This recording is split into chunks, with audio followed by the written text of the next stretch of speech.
करबल में आने सो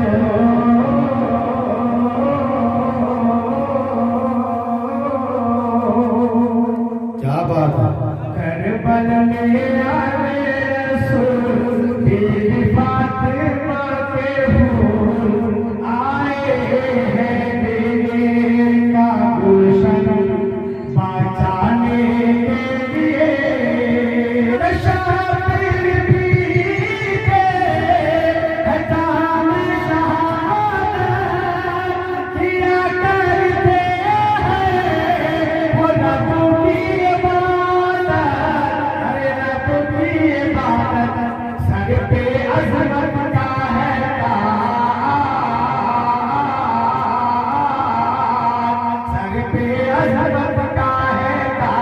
भगने पड़ते हैं नमाज क्यों अपने नाना की उम्मत बचाने के लिए,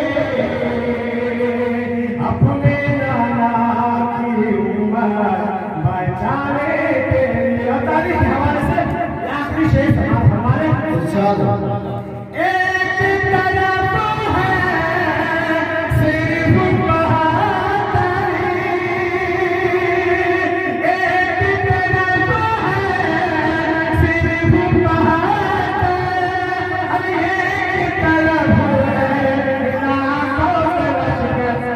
ऐसे है बचताए,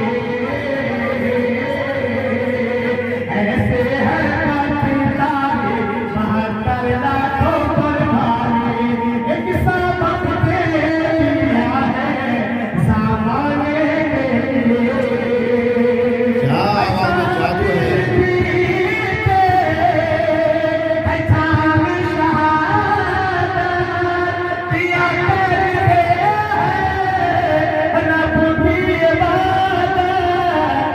सर पे अजमत का है ताज, सर पे अजमत का है ताज, घर में पड़ते